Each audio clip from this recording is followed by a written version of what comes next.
स्वागत है आप सभी का Sandeep sir ITI YouTube channel में। तो दोस्तों इस वीडियो में आज देखने वाला हूं दोस्तों आरआरबी ग्रुप डी परीक्षा 19 सितंबर 2018 फर्स्ट शिफ्ट और सेकंड शिफ्ट और थर्ड शिफ्ट तीनों शिफ्ट का दोस्तों क्वेश्चन देखने वाला हूं।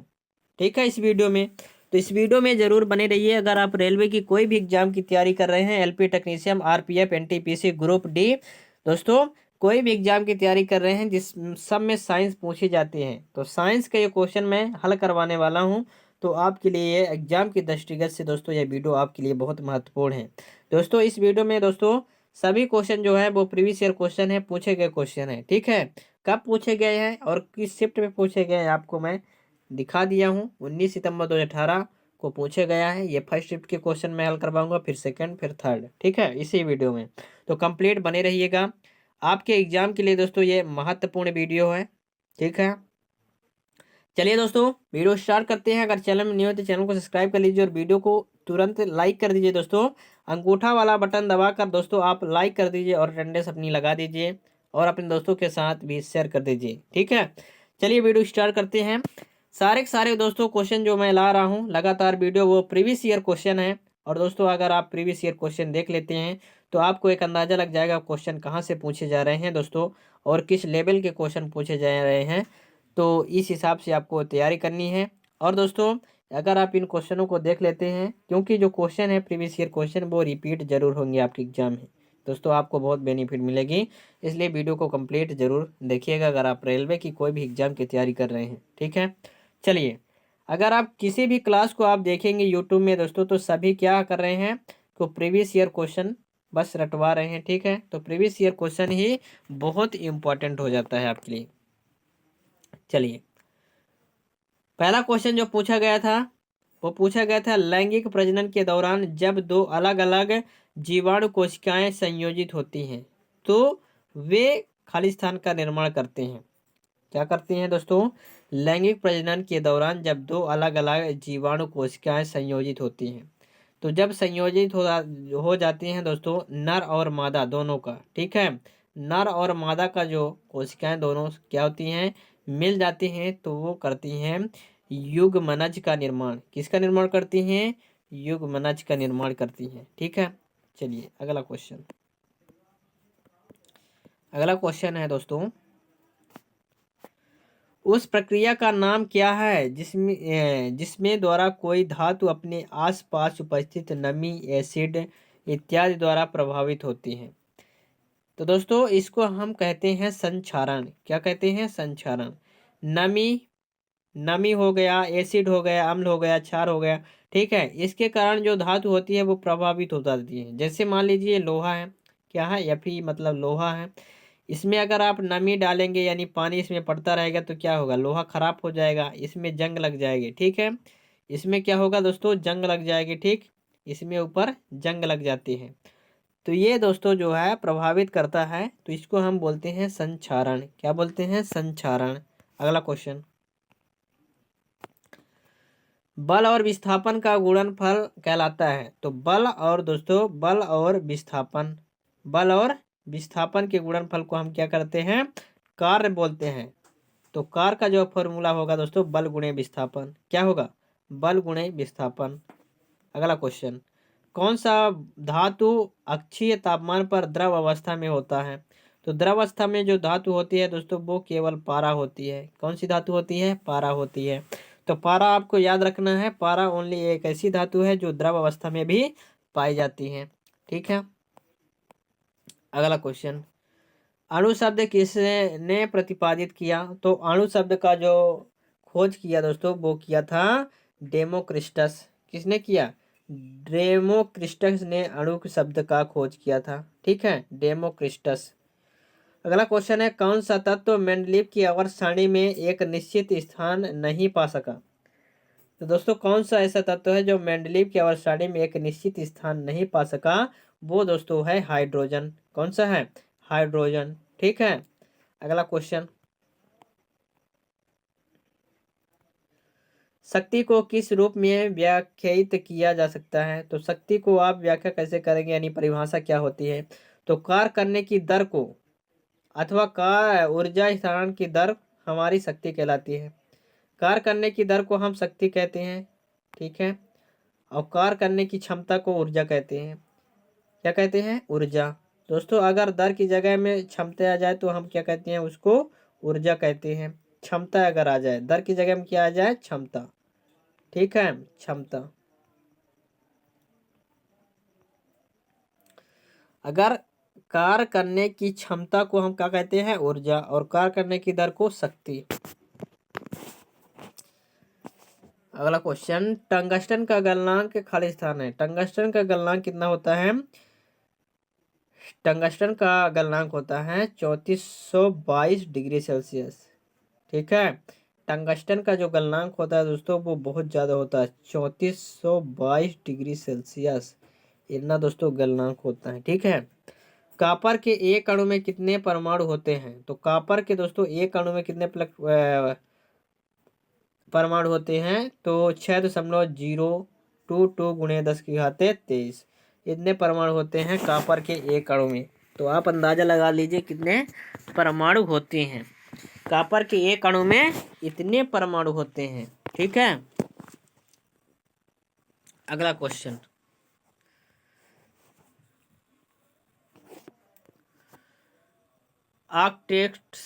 आर्कटेटस का न्यूलैंड सिद्धांत केवल खालिस्तान तक लागू होता है। आर्कटेटस का न्यूलैंड सिद्धांत दोस्तों वो केवल कैल्शियम तक ही लागू होता है, कैल्शियम तक। इसका लास्ट तक कहाँ है? थोरियम। लास्ट क्या है? थोरियम, ठीक है, थोरियम। और केवल 57। अगला क्वेश्चन, मुक्त रूप से गिरना केवल खालिस्तान में संभव है। मुक्त रूप से गिरना केवल किसमें संभव है? निर्वात में। किसमें संभव है? निर्वात में। यांत्रिक ऊर्जा होती है, तो यांत्रिक ऊर्जा जो होती है वो गतिक ऊर्जा और स्थितिज ऊर्जा का योग होती है। दोस्तों गतिक ऊर्जा और स्थितिज ऊर्जा के योग को हम क्या बोलते हैं? यांत्रिक ऊर्जा। ये दोस्तों क्वेश्चन कई बार दोस्तों पूछा गया है, तो इसको आपको ध्यान में रखना है। अगला क्वेश्चन देखते हैं।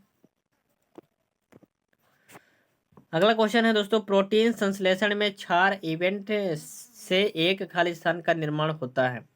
तो प्रोटीन संश्लेषण में क्षार इवेंट से एक का निर्माण होता है दोस्तों, वो होता है mRNA। क्या होता है? mRNA प्रतीका। अगला, जिन पदार्थों की गंध अम्लीय या क्षारीय माध्यम में बदल जाती है उन्हें हम कहा जाता है। दोस्तों जिन पदार्थों की गंध अम्लीय और क्षारीय में बदल जाती है उसे हम क्या कहते हैं? घ्राण या अल्फैक्टरी सूचक। क्या बोलते हैं? अल्फैक्टरी सूचक बोलते हैं। घ्राण या अल्फैक्टरी सूचक। अगला क्वेश्चन, जब एक वस्तु पानी के साथ अभिक्रिया करती है तो कौन सी गैस निकलती है? तो पानी के साथ जब दोस्तों अभिक्रिया करती है तो उससे निकलता है हाइड्रोजन। क्या निकलता है? हाइड्रोजन। अगला क्वेश्चन, अब दोस्तों सेकेंड शिफ्ट का देखने वाला हूँ, आरआरबी ग्रुप डी परीक्षा 19 सितंबर 2018 सेकेंड शिफ्ट का।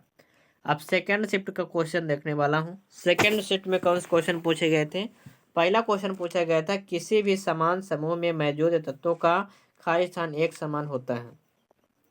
तो किसी भी समान समूह में मौजूद तत्वों का जो एक समान होता है वो होता है संयोजी इलेक्ट्रॉनों की संख्या। क्या समान होता है? संयोजी इलेक्ट्रॉनों की संख्या समान होती है, ये आपको ध्यान में रखना है। अगला क्वेश्चन, अगला क्वेश्चन है,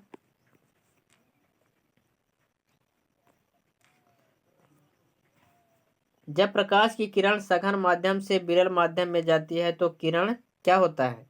जब दोस्तों प्रकाश की किरण दोस्तों सघन माध्यम से क्या होता है? सघन माध्यम से विरल माध्यम में जाती है। दोस्तों सघन माध्यम से विरल माध्यम में, यानी दोस्तों सघन मतलब होता है, यानी दोस्तों अगर ये पानी भरा है नीचे साइड, यहाँ से जो प्रकाश की किरण जाती है ये ऊपर साइड जाती है, ठीक है। ऊपर साइड यहाँ से प्रकाश की किरण गई सघन के माध्यम से और ये विरल माध्यम में जाती है। तो गति क्या होती है दोस्तों? बढ़ जाती है, कि गति बढ़ जाएगी और वह अविलंब से दूर झुक जाएगी। ये दोस्तों सघन माध्यम हो गया, ये वाला सघन, ठीक है, सघन हो गया। और ये हो गया विरल। विरल हो गया, ठीक है। तो इसमें से जाएगी दोस्तों ये, तो ये क्या होगी, अभिलंब से दूर हो जाएगी, दूर झुक जाएगी ऐसे, ठीक है, और गति भी बढ़ जाएगी, ठीक है। अगला क्वेश्चन, खालिस्तान का प्रयोग कारों में पेट्रोल के साथ ईंधन के रूप में किया जाता है। तो दोस्तों एथेनॉल का प्रयोग दोस्तों कारों में पेट्रोल के साथ ईंधन के रूप में भी किया जाता है। किसका किया जाता है, एथेनॉल का। अगला क्वेश्चन है, कणों की गतिज ऊर्जा खालिस्तान में अधिकतम होती है। तो कणों की जो गतिज ऊर्जा होती है वो अधिकतम होती है प्लाज्मा में। किस में होती है, प्लाज्मा, प्लाज्मा में दोस्तों अधिक होती है, ठीक है। अगला क्वेश्चन,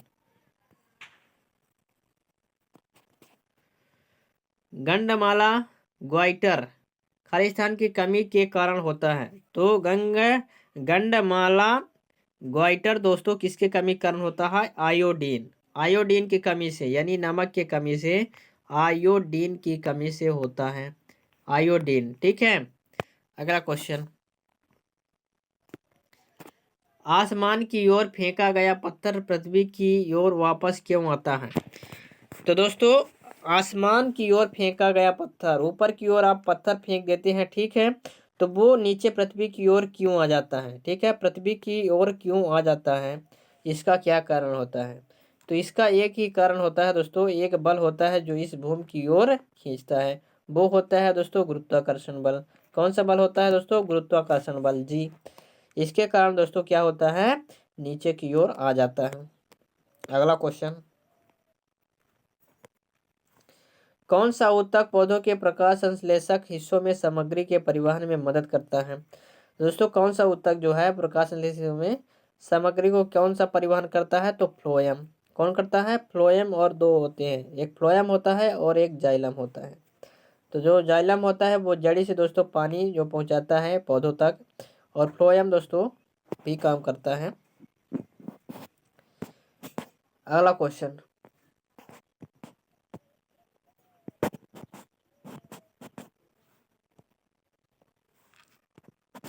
अगला क्वेश्चन है, एक कार उच्च गति से चल रही है। दोस्तों एक कार जो है दोस्तों वो तेजी से चल रही है, तेज गति से चल रही है, यह किसी ऊर्जा से मुक्त होती है।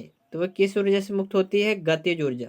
कौन सा, गतिज ऊर्जा का जो फार्मूला होता है दोस्तों कैनेटिक एनर्जी का, वो होता है हाफ mv²। क्या होता है, हाफ mv², 1/2 mv², ठीक है।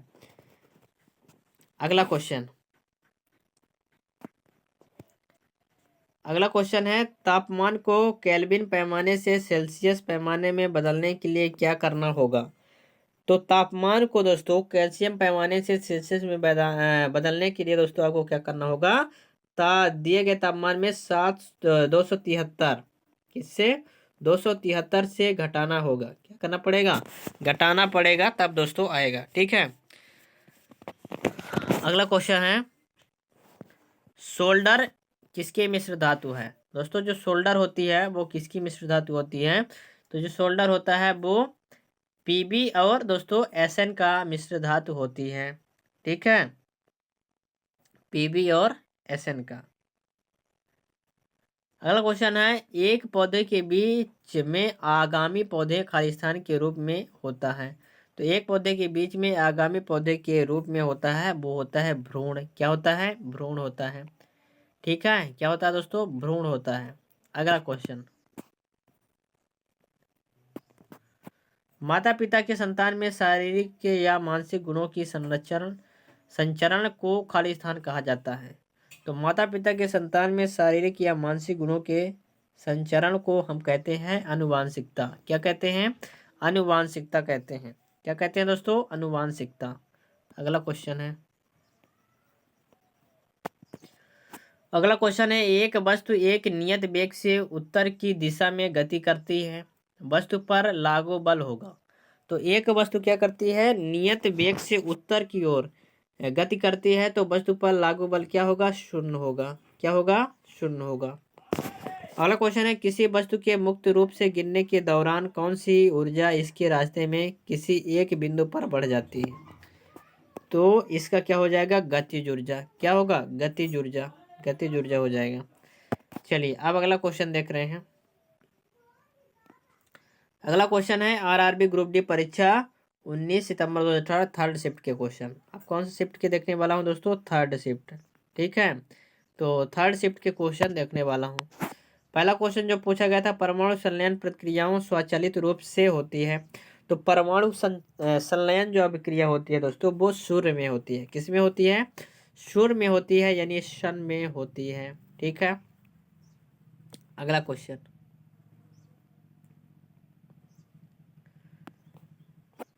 प्रजनन की प्रक्रिया के दौरान उत्पन्न होने वाली भिन्नताएं खाली स्थान हो सकती हैं। तो वंशागत। क्या हो सकती है? वंशागत हो सकती है। अगला क्वेश्चन है, अमोनिया में नाइट्रोजन की संयुक्ता होती है। तो अमोनिया में जो नाइट्रोजन की संयोजकता होती है, अमोनिया में दोस्तों नाइट्रोजन की संयोजकता होती है, वो होती है 3। कितनी होती है? 3 संयोजकता होती है। अगला क्वेश्चन,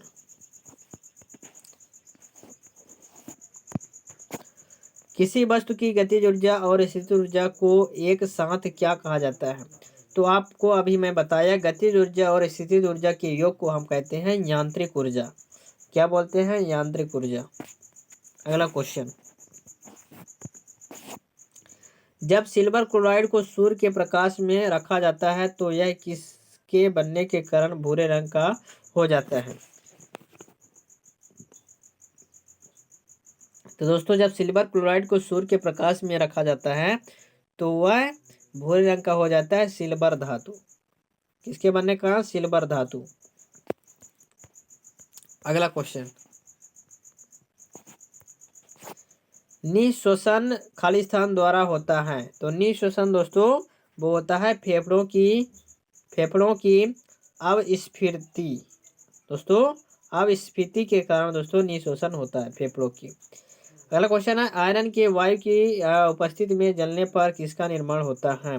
तो आयरन के वायु की उपस्थिति में जलने के कारण जो निर्माण होता है दोस्तों, वो होता है Fe2O3। किसका निर्माण होता है?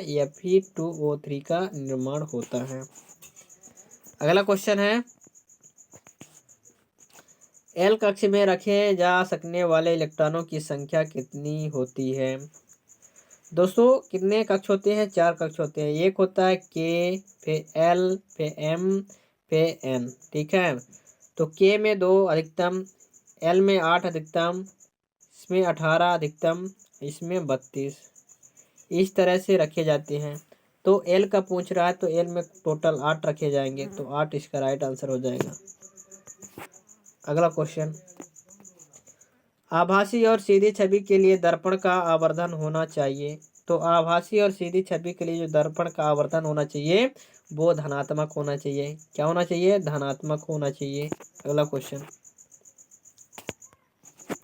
खाली स्थान ऑक्साइड अम्लों के साथ साथ क्षारों के साथ भी अभिक्रिया करते हैं। तो ऑक्साइड अम्लों के साथ साथ क्षारों के साथ भी अभिक्रिया करते हैं। कौन सा ऑक्साइड करते हैं? उभयधर्मी ऑक्साइड। कौन से करते हैं? उभयधर्मी। अम्ल और क्षार दोनों में अभिक्रिया करे तो उसको हम बोलते हैं उभयधर्मी। ठीक है, अगला क्वेश्चन, बल द्वारा किया गया कार्य धनात्मक होता है जब, बल द्वारा किया गया कार्य धनात्मक कब होता है? जब विस्थापन बल की दिशा में होता है। कहाँ होता है? विस्थापन जो है वो बल की दिशा में होता है, तब बल द्वारा किया गया कार्य धनात्मक होता है। अगर विस्थापन विपरीत दिशा में हो जाएगा तो बल द्वारा किया गया कार्य क्या हो जाएगा? ऋणात्मक हो जाएगा, यानी माइनस हो जाएगा। खाली स्थान वर्ग के प्राणियों में श्वसन गलफड़ों द्वारा अथवा फेफड़ों द्वारा होता है। तो उभयचर वर्ग के प्राणियों में श्वसन गलफड़ों अथवा फेफड़ों द्वारा होता है। तो उभयचर वर्ग के प्राणियों में श्वसन दोस्तों गलफड़ों और फेफड़ों के द्वारा होता है। अगला क्वेश्चन है, संवेग की एसआई इकाई। ठीक है, तो संवेग की एसआई इकाई जो दोस्तों होती है, संवेग का फार्मूला क्या होता है? P बराबर mv। क्या होता है? P बराबर mv। तो P हम संवेग बोलते हैं, इसको संवेग। ठीक है, और m को द्रव्यमान। ठीक है, द्रव्यमान क्या बोलते हैं? द्रव्यमान।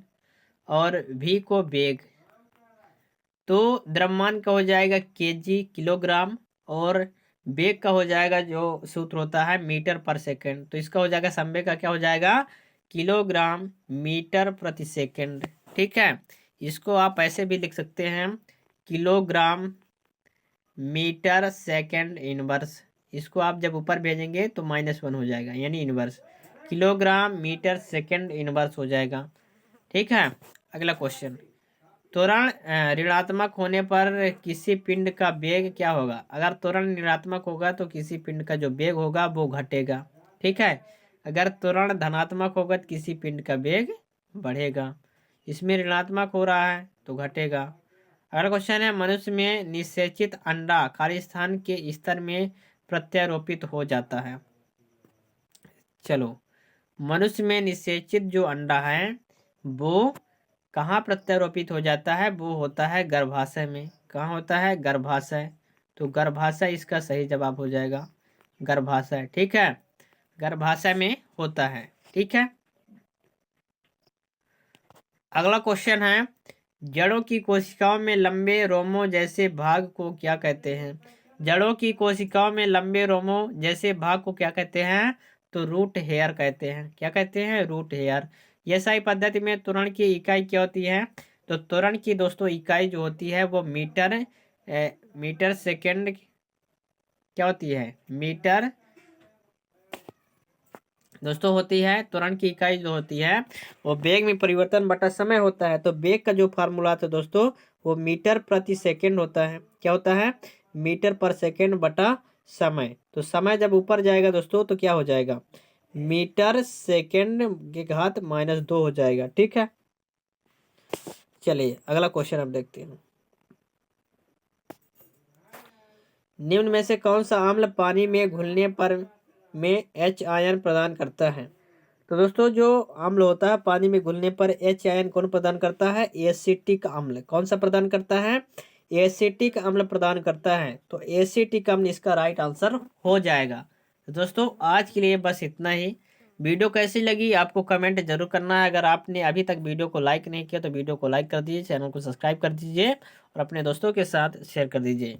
मैं आपको नेक्स्ट वीडियो में आरआरबी ग्रुप डी परीक्षा 20 सितंबर 2018 फर्स्ट शिफ्ट और सेकेंड शिफ्ट और थर्ड शिफ्ट में जो क्वेश्चन पूछे गए थे सभी क्वेश्चन दोस्तों देखने वाला हूं।